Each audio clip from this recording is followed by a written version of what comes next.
வணக்கம் நண்பர்களே. ரிஷி எலக்ட்ரானிக்ஸ் ஆவணகைகாட்டி, புதுக்கோட்டை மாவட்டம். நம்ம யூடியூப்புக்கு சப்ஸ்கிரைபர் 4 யூனிட் கேட்டிருக்காங்க. கூடலூருக்கு கேட்டிருக்காங்க. அவங்களுக்கு தான் இப்போ ரெடி பண்ணிகிட்ருக்குறோம். இப்போ ரெடி பண்ணி அவங்களுக்கு அனுப்பணும். அதனால் உங்களுக்கு வீடியோ எடுத்துகிட்ருக்குறேன்.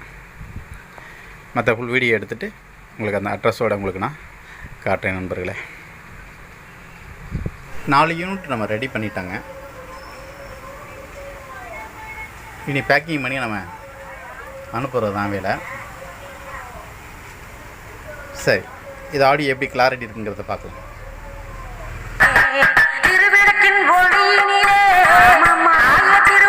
பேக்கிங் பண்ணிகிட்ருக்கோமுங்க. நம்ம கூடலூருக்கு அனுப்ப போகிறோம். அந்த அட்ரஸை இப்போ உங்களுக்கு எங்கே அனுப்புகிறோங்கிறத காட்டுறோம். நிறையா போயிட்டுருக்குது. நிறைய கஸ்டமர்கள் வாடிக்கையாளர் சப்ஸ்கிரைபர் நம்ப மாட்டேங்கிறாங்க. அமௌண்ட்டு போட்டு விட்டு யாரும் ஏமாற்றிடுவாங்களோ என்னமோன்னு அச்சப்படுறாங்க. நம்ம அப்படி பண்ணுற கிடையாதுங்க. கரெக்டாக அனுப்பிடுவோம். அதனால தான் இந்த வீடியோ உங்களுக்கு நான் எடுத்துகிட்ருக்குறேங்க. இப்போ நம்ம கொரியரில் போட போகிறோம். எஸ்டி கொரியரில். ஓகே நண்பர்களே, அடுத்த வீடியோவில் சந்திப்போம்.